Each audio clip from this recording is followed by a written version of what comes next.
नमस्कार। नमस्कार। The deep dive में आपका स्वागत है। नमस्कार। आज हम AIB यानी अखिल भारतीय बार परीक्षा जो 19वीं हुई 2024 में, उसके सेट कोड बी के पहले 35 सवालों पर एक गहरी नज़र डाल रहे हैं। जी। हमारे पास इसका हल किया हुआ पेपर है और हमारा मकसद सिर्फ जवाब जानना नहीं है, बल्कि इन सवालों के पीछे जो कानूनी सिद्धांत हैं, जो ज़रूरी बातें हैं, उनको समझना है। बिल्कुल, ये सिर्फ रटने वाली बात नहीं है, समझने वाली बात ज्यादा है। हाँ, और ये उन सबके लिए काम का हो सकता है जो या तो इस परीक्षा की तैयारी कर रहे हैं या फिर बस कानून की दुनिया में दिलचस्पी रखते हैं। सही है। हम देखेंगे कि इन सवालों में प्रक्रियात्मक कानून, खासकर ये जो नए कोड्स आए हैं, BNSS और BSA, हाँ, ये बहुत अहम है अब। सिविल प्रक्रिया, पारिवारिक कानून, ADR, PIL जैसे कई अहम पहलू शामिल हैं। तो चलिए शुरू करते हैं। बिल्कुल। और ये शुरुआती सवाल ही दिखाते हैं कि कानूनी दुनिया कितनी तेजी से बदल रही है ना? खासकर इन नई संहिताओं के आने से। हाँ, बिल्कुल। तो सबसे पहले कुछ सवाल देखते हैं जो नए भारतीय नागरिक सुरक्षा संहिता यानी BNS 2023 से जुड़े हैं। पहला सवाल, प्रश्न 1, ये पूछता है कि BNS की कौन सी धारा है जो जिला या पुलिस स्टेशन में एक अफसर को नियुक्त करना जरूरी बनाती है ताकि जो लोग गिरफ्तार हुए हैं उनकी जानकारी आम जनता को मिल सके। हाँ, इसका सही जवाब है धारा 37 ऑप्शन बी। ये प्रावधान दरअसल पारदर्शिता बढ़ाने और जो गिरफ्तार व्यक्ति है उसके अधिकारों को सुरक्षित करने के लिहाज से बहुत अहम है। अच्छा। इससे ये पक्का होता है कि गिरफ्तारी की जानकारी वो छिपी ना रहे, सबको पता चले। हाँ, ट्रांसपेरेंसी के लिए जरूरी है। बिल्कुल। और अगला सवाल, प्रश्न 2, ये भी BNS से ही है। इसमें पूछा गया है कि कौन सी धारा है जो उन अपराधियों से जुड़ी है जो भारत से बाहर भाग गए हैं, उनकी संपत्ति की पहचान, कुर्की और जब्ती, इसके बारे में। जी, ये है धारा 76 ऑप्शन ए। और ये इसलिए महत्वपूर्ण है क्योंकि ये कानून के दायरे को देश की सीमाओं के पार ले जाता है। अच्छा। ताकि अपराधी जो हैं वो विदेश भागकर अपनी संपत्ति को कानून की पहुंच से बचा ना सके। तो ये सीमा पार न्याय सुनिश्चित करने में एक अहम कदम है। समझ गया। फिर एक और BNSS सवाल, प्रश्न 3, ये मुकदमों के स्थगन एडजॉर्नमेंट, उस पर रोक लगाने के बारे में है ताकि मामले जल्दी निपटे। ये किस धारा में है? ये प्रावधान धारा 346 ऑप्शन बी में है। देखिए, हमारी न्याय प्रणाली में डिले ये बहुत बड़ी समस्या रही है। हाँ, ये तो है। और ये धारा उसी से निपटने की कोशिश करती है ताकि मुकदमे बेवजह स्थगित ना हो और तेजी से आगे बढ़ें। ये काफी दिलचस्प है कि नए कानून में रफ्तार पर इतना जोर दिया गया है। एक और सवाल था प्रश्न 11, वो साक्षी संरक्षण योजना विटनेस प्रोटेक्शन स्कीम के बारे में, कि कौन सी धारा राज्य सरकार को इसे बनाने और नोटिफाई करने का निर्देश देती है। स्रोत में एक्ट का नाम तो साफ नहीं था, पर उत्तर 298 ऑप्शन बी दिया गया है। हाँ, ये संभवतः नए कानूनों के तहत ही होगा। वैसे धारा संख्या चाहे जो भी हो, असल मुद्दा है गवाहों की सुरक्षा का, जो कि बहुत जरूरी है। क्यों जरूरी है इतना? आप सोचिए, अगर गवाह सुरक्षित महसूस नहीं करेंगे तो वो गवाही देने से हिचकिचाएंगे, है ना? हाँ, डरेंगे। बिल्कुल। और उसका सीधा असर न्याय पर पड़ेगा। इसलिए ऐसी योजना बनाना और उसे लागू करना बहुत महत्वपूर्ण है। तो इन BNSS सवालों से एक इशारा तो मिल रहा है कि नए कानून में पारदर्शिता, जवाबदेही, रफ्तार और गवाहों की सुरक्षा, इन जैसे मुद्दों पर खास ध्यान दिया गया है। बिल्कुल सही। प्रक्रिया को ज्यादा कारगर और आप कह सकती हैं न्यायोचित बनाने की कोशिश दिखती है इसमें। चलिए अब थोड़ा सिविल प्रक्रिया संहिता यानी CPC 1908 पर आते हैं। इससे जुड़े भी कई सवाल पूछे गए। एक स्थिति दी गई थी, प्रश्न 4, कि एक मुकदमा जिला न्यायालय A में चल रहा है और उसे जिला न्यायालय B में ट्रांसफर करने का अनुरोध है। ये फैसला कौन ले सकता है? ये अधिकार या तो संबंधित हाई कोर्ट के पास होता है या फिर सुप्रीम कोर्ट के पास। ऑप्शन ए सही है। अच्छा, डिस्ट्रिक्ट कोर्ट खुद नहीं कर सकता? नहीं, डिस्ट्रिक्ट कोर्ट से ऊपर की अदालत करेगी। ऐसा प्रावधान इसलिए है ताकि अगर किसी पक्ष को लगे कि उसे किसी खास अदालत में न्याय नहीं मिलेगा या कोई और वाजिब वजह है ट्रांसफर के लिए, तो मामला किसी दूसरी सक्षम अदालत में भेजा जा सके। ठीक है। और इसी से जुड़ा एक और सवाल था, प्रश्न 9, कि इस शक्ति को कहते क्या है? तो इसे वादों का स्थानांतरण या ट्रांसफर ऑफ सूट्स कहा जाता है। Option C. Okay.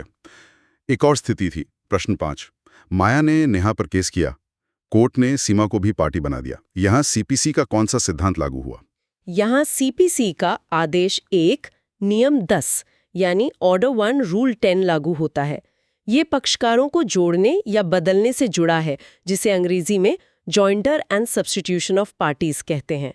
Option D सही है। और इसका मकसद क्या है? मकसद ये सुनिश्चित करना कि मुकदमे में वो सभी लोग शामिल हों जिनकी मौजूदगी न्याय करने के लिए जरूरी है, ताकि एक ही मसले पर बार बार मुकदमे ना हो। समझ गया। सीपीसी में अपील के बारे में भी सवाल था। प्रश्न 6, मूल डिक्री मतलब ओरिजिनल डिक्री, उससे अपील की इजाजत कौन सी धारा देती है?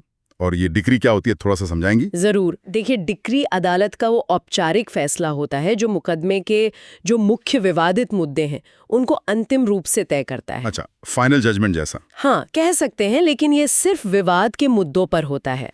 और इस मूल डिक्री के खिलाफ अपील का प्रावधान सीपीसी की धारा 96 ऑप्शन डी में दिया गया है। ये एक अहम अधिकार है ताकि निचली अदालत के फैसले की समीक्षा ऊंची अदालत में हो सके। ठीक है। प्रक्रिया में समय सीमा का भी बड़ा महत्व होता है ना? एक सवाल था प्रश्न 7 कि सीपीसी के तहत रिटन स्टेटमेंट यानी लिखित जवाब दाखिल करने की अधिकतम मोहलत कितनी है? हाँ, टाइमलाइंस बहुत जरूरी है। ये मोहलत अधिकतम 120 दिन है, ऑप्शन बी। समन मिलने के बाद प्रतिवादी को अपना जवाब देना होता है। 120 दिन काफी समय है वैसे तो। हाँ, पर ये मैक्सिमम लिमिट है। कोशिश जल्दी करने की होती है। ये समय सीमा तय करने का मकसद भी यही है कि मामले ज्यादा खिंचे नहीं। राइट।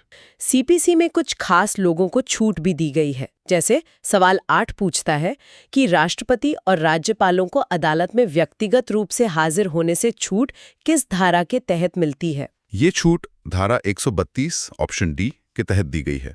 इसके पीछे सोच ये है कि देश और राज्यों के जो संवैधानिक प्रमुख हैं उनको उनके महत्वपूर्ण कर्तव्यों के निर्वहन में अदालती हाजिरी से बाधा ना पहुंचे। ओके। सीपीसी में एक और दिलचस्प प्रक्रिया है संक्षिप्तवाद या समरी सूट्स की। ये किस आदेश में है? ये था प्रश्न 10। इसकी प्रक्रिया आदेश XXIV मतलब 37 में दी गई है, ऑप्शन ए। ये खास तरह के मामलों के लिए होती है। किस तरह के मामले? जैसे लिखित समझौतों या चेकों से जुड़े दावे।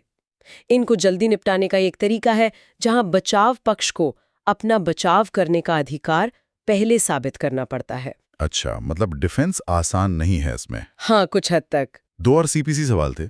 एक था अंतराभिवाचीवाद या इंटरप्लीडर सूट के बारे में। प्रश्न 12 जो धारा 88 ऑप्शन डी में है, ये क्या होता है? इंटरप्लीडर सूट ये तब दाखिल किया जाता है जब किसी व्यक्ति के पास कोई संपत्ति या पैसा हो जिस पर 2 या उससे ज्यादा लोग अपना अपना दावा कर रहे हों और वो व्यक्ति खुद उसमें कोई इंटरेस्ट ना रखता हो। मतलब वो बीच में फंस गया हो। बिल्कुल। तो वो अदालत से कहता है कि आप तय करें कि असली हकदार कौन है। मैं ये संपत्ति या पैसा कोर्ट में जमा करने को तैयार हूँ। अच्छा, ये तो काफी उपयोगी है। और दूसरा था प्रतिकरात्मक खर्च यानी कॉम्पेंसेटरी कॉस्ट्स। प्रश्न 13 जो धारा 35A ऑप्शन ए में है। हाँ, ये तब लगाया जा सकता है जब अदालत को लगता है कि कोई दावा या बचाव झूठा था या सिर्फ तंग करने के लिए किया गया था। अच्छा, मतलब फाइन जैसा। हाँ, ये दूसरे पक्ष को हुए नुकसान की भरपाई के लिए होता है और ऐसी झूठी या परेशान करने वाली हरकतों को रोकने का काम करता है। ठीक है। और आखिर में सीपीसी का एक बहुत ही मौलिक सिद्धांत रेस जुडिकाटा, ये किस धारा में है? प्रश्न 20। ये बेहद महत्वपूर्ण सिद्धांत है और ये धारा 11 ऑप्शन डी में है। रेस जुडिकाटा का मतलब है एक मामला जो तय हो चुका है। अच्छा। ये कहता है कि अगर किसी मुद्दे पर एक सक्षम अदालत अंतिम फैसला दे चुकी है तो उन्हीं पक्षों के बीच उसी मुद्दे पर दोबारा मुकदमा नहीं चलाया जा सकता। ये मुकदमों को एक अंतिम रूप देता है और अदालती प्रक्रिया के दुरुपयोग को रोकता है। मतलब बार बार एक ही चीज पर केस नहीं कर सकते। बिल्कुल, फाइनलिटी ऑफ लिटिगेशन के लिए ये जरूरी है। तो सीपीसी के इन सवालों से प्रक्रियात्मक बारीकियां, समय सीमा, निष्पक्षता और मुकदमों को कुशलता से निपटाने पर जोर दिखता है। सही कहा आपने। सिविल प्रक्रिया अपने आप में एक बहुत विस्तृत विषय है और ये सवाल उसके कुछ बहुत अहम पहलुओं को छूते हैं। बिल्कुल। अब आते हैं नए भारतीय साक्ष्य अधिनियम यानी BSA 2023 पर।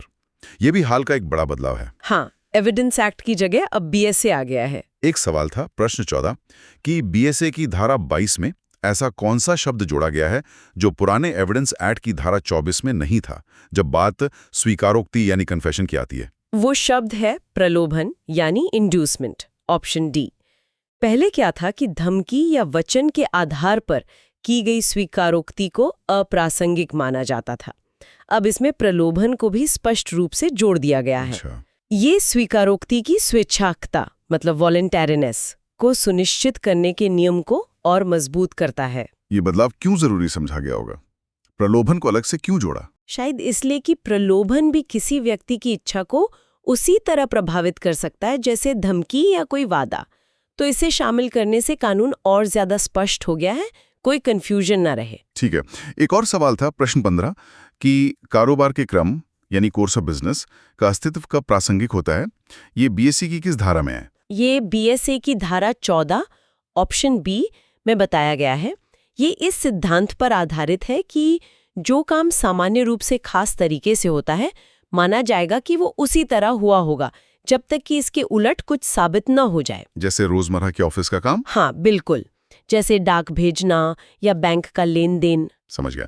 जब कोई दस्तावेज कई हिस्सों में बनता है जैसे प्रिंटिंग से या फोटोग्राफी से, तो बीएसए प्रश्न 17 हर हिस्से को क्या मानता है, प्राइमरी या सेकेंडरी एविडेंस? बीएसए 2023 के अनुसार ऐसे हर हिस्से को प्राथमिक साक्ष्य यानी प्राइमरी एविडेंस माना जाता है। ऑप्शन डी, प्राथमिक साक्ष्य दस्तावेज का सबसे अच्छा सबूत माना जाता है। ओके। एक दिलचस्प सवाल था प्रश्न 18 कि बीएसए की कौन सी धारा ये कहती है कि अदालत मंत्रियों और राष्ट्रपति के बीच हुए किसी भी संचार मतलब कम्युनिकेशन को पेश करने के लिए नहीं कह सकती। ये प्रावधान धारा 165 ऑप्शन ए में है। इसे शासकीय विशेषाधिकार या अंग्रेजी में ऑफिशियल प्रिविलेज का सिद्धांत कहते हैं। Official privilege? हाँ, इसका उद्देश्य सरकार के जो उच्च स्तरीय कामकाज हैं उनकी गोपनीयता बनाए रखना है ताकि वे बिना किसी डर के खुलकर विचार विमर्श कर सकें। ये भी जरूरी है। सिविल मामलों में चरित्र के साक्ष्य कैरेक्टर एविडेंस के बारे में भी एक सवाल था। प्रश्न 19 ये शायद बीएसए की संबंधित धारा से होगा। ये कब प्रासंगिक होता है? देखिए, सिविल मामलों में किसी व्यक्ति का चरित्र आमतौर पर अप्रासंगिक होता है, मतलब रेलेवेंट नहीं मानते, सिवाय तब के जब उसका चरित्र ही किसी और प्रासंगिक तथ्य से जुड़ा हो। ऑप्शन ए सही है। जैसे? या फिर जब चरित्र ही विवाद का मुख्य मुद्दा हो, जैसे मानहानि के मामले में। अच्छा, मानहानि में तो चरित्र ही मुद्दा है। बिल्कुल। अदालती कार्यवाही में सूचक प्रश्न यानी लीडिंग क्वेश्चंस पूछने के बारे में भी सवाल था। प्रश्न 21 बीएसए धारा 146 ये कब पूछे जा सकते हैं और ये लीडिंग क्वेश्चंस होते क्या हैं असल में? लीडिंग क्वेश्चन वो सवाल होते हैं जिनसे जवाब का इशारा मिलता है। अच्छा, जवाब सवाल में ही छुपा हो? हाँ, कुछ ऐसा ही। जैसे, क्या आपने रात 8 बजे गाड़ी को लाल बत्ती पार करते देखा था? ये एक लीडिंग क्वेश्चन है। अब बीएसए की धारा 146 के अनुसार इनकी इजाजत आमतौर पर प्रति परीक्षा यानी क्रॉस एग्जामिनेशन के दौरान होती है। ऑप्शन सी। क्रॉस एग्जामिनेशन में क्यों? क्योंकि तब आप विरोधी पक्ष के गवाह से सवाल पूछ रहे होते हैं, उसकी गवाही को चुनौती दे रहे होते हैं। इसके अलावा शुरुआती या निर्विवाद बातों को स्थापित करने के लिए भी इन्हें पूछा जा सकता है। अपनी गवाही में यानी एग्जामिनेशन इन चीफ में सामान्यतः इनकी अनुमति नहीं होती। समझ गया। और आखिरी बीएसए सवाल प्रश्न 26 एक उपधारणा मतलब प्रिजम्पशन के बारे में था। बीएसए की धारा 78(2) के अनुसार अगर कोई अधिकारी किसी दस्तावेज पर हस्ताक्षर करता है या उसे प्रमाणित करता है तो क्या माना जाएगा? तब ये माना जाएगा मतलब कोर्ट ये मानकर चलेगी कि हस्ताक्षर या प्रमाणीकरण करते समय वो अधिकारी वास्तव में उस पद पर था जिसका वो दावा कर रहा है। ऑप्शन बी, ये सरकारी दस्तावेजों की प्रामाणिकता साबित करने में मदद करता है। अच्छा, मतलब आपको अलग से साबित नहीं करना पड़ेगा कि वो उस पोस्ट पर था। हाँ, ये एक प्रिजम्पशन है। तो बीएसए से जुड़े ये सवाल नए कानून के कुछ बदलावों और साक्ष्य के जो बुनियादी सिद्धांत हैं जैसे कन्फेशन, दस्तावेजी सबूत, प्रिविलेज और सवालों के प्रकार उन पर रोशनी डालते हैं। हाँ, और ये दिखाते हैं कि नए कानून को पुराने सिद्धांतों के साथ मिलाकर समझना कितना जरूरी हो गया है अब। बिल्कुल। अब थोड़ा हटकर वैकल्पिक विवाद समाधान यानी ऑल्टरनेटिव डिस्प्यूट रेजोल्यूशन ADR और मध्यस्थता यानी आर्बिट्रेशन पर कुछ सवाल देखते हैं। पहला प्रश्न 22 पूछता है कि मध्यस्थता मीडिएशन की क्या विशेषता है? मीडिएशन मध्यस्थता की सबसे बड़ी विशेषता ये है कि इसमें एक तटस्थ तीसरा व्यक्ति होता है जिसे मीडिएटर कहते हैं। वो विवादित पक्षों के बीच बातचीत करवाता है। अच्छा, वो जज नहीं होता? नहीं, जज नहीं होता। वो सिर्फ बातचीत को सुविधाजनक बनाता है ताकि वे आपसी सहमति से समाधान पर पहुंच सकें। ऑप्शन ए सही है। मध्यस्थ अपना फैसला थोपता नहीं बल्कि सिर्फ सुलह करवाने में मदद करता है। ये एडीआर का एक बहुत लोकप्रिय तरीका बनता जा रहा है। हाँ, कोर्ट के बाहर सेटलमेंट। अगर विवाद में पक्ष मध्यस्थ आर्बिट्रेटर नियुक्त करने पर सहमत न हो तो मध्यस्थता और सुलह अधिनियम 1996 मतलब आर्बिट्रेशन एंड कंसिलिएशन एक्ट 1996 का कौन सा प्रावधान काम आता है? ये था प्रश्न 23। ऐसी सूरत में इस एक्ट की धारा 11 सेक्शन 11 लागू होती है, जिसके तहत अदालत कोर्ट मध्यस्थ नियुक्त कर सकती है। Option D. ये सुनिश्चित करता है कि नियुक्ति पर असहमति के कारण पूरी प्रक्रिया रुक न जाए। अच्छा, तो कोर्ट बीच में आ सकती है। जी। एक सवाल प्रश्न 24 ये भी था कि इनमें से कौन सा एडीआर का लाभ नहीं है। एक विकल्प था कि इसका नतीजा हमेशा बाध्यकारी मतलब बाइंडिंग होता है। हाँ, ये कथन ऑप्शन बी एडीआर का लाभ नहीं है, बल्कि ये गलतफहमी हो सकती है। देखिए, मध्यस्थता यानी मीडिएशन का परिणाम अक्सर गैर बाध्यकारी होता है, जब तक कि पक्ष उसे एक समझौते के रूप में स्वीकार न कर लें। अच्छा, मतलब मानना जरूरी नहीं। नहीं, जब तक आप सहमत न हो। दूसरी तरफ पंचाट यानी आर्बिट्रेशन का जो फैसला होता है, जिसे अवार्ड कहते हैं, वो आमतौर पर अदालत के फैसले की तरह ही बाध्यकारी होता है। तो एडीआर के सभी तरीके हमेशा बाध्यकारी नहीं होते, ये ध्यान रखना जरूरी है। और अगर एक मध्यस्थ निर्णय आर्बिट्रल अवार्ड आ जाता है तो उसे लागू कैसे करवाया जाता है? प्रश्न 25 इसी से जुड़ा था। मध्यस्थ निर्णय को लागू करवाने का प्रावधान एक्ट की धारा 36 सेक्शन 36 में है। Option A. इसके तहत एक बार जब निर्णय को चुनौती देने की समय सीमा निकल जाती है या अगर चुनौती दी गई थी और वो खारिज हो जाती है तो वो निर्णय अदालत की डिक्री की तरह ही लागू किया जा सकता है, मतलब एनफोर्सेबल होता है। ओके, कोर्ट की डिक्री जैसा पावरफुल। जी हाँ। तो एडीआर और आर्बिट्रेशन पर ये सवाल दिखाते हैं कि विवाद सुलझाने के इन तरीकों की प्रक्रिया और उनके महत्व को समझना भी जरूरी है। बिल्कुल, क्योंकि ये पारंपरिक अदालती प्रक्रिया के मुकाबले अक्सर ज्यादा तेज और कम खर्चीले साबित होते हैं। चलिए अब पारिवारिक कानून फैमिली लॉ की ओर बढ़ते हैं। इसमें हिंदू और मुस्लिम कानून दोनों से जुड़े सवाल थे। हिंदू विवाह अधिनियम 1955 यानी एचएमए से एक सवाल था, प्रश्न 27, कि तलाक के बाद कोई व्यक्ति दोबारा शादी कब कर सकता है? हाँ, इसमें जो विकल्प दिए थे, जैसे 6 महीने, तुरंत, 1 साल, उनमें से सही जवाब था इनमें से कोई नहीं। Option C. अच्छा, कोई टाइम लिमिट नहीं है। एचएमए की धारा 15 में कोई निश्चित प्रतीक्षा अवधि मतलब वेटिंग पीरियड नहीं दी गई है।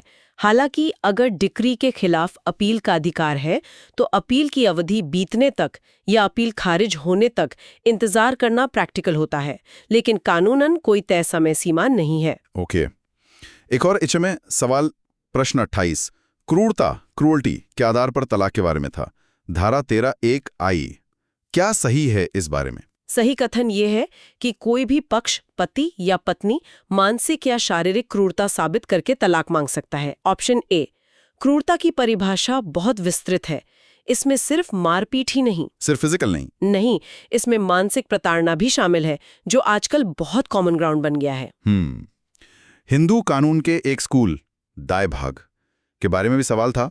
प्रश्न 29, जिन मामलों पर दाय भाग चुप है, मतलब उसमें कुछ नहीं लिखा, वहां क्या माना जाता है? ऐसे मामलों में स्थानीय रीति रिवाज, जो लोकल कस्टम्स होते हैं, वो मान्य होते हैं। Option D. दाय भाग मुख्य रूप से बंगाल और असम में प्रचलित हिंदू लॉ का एक स्कूल है।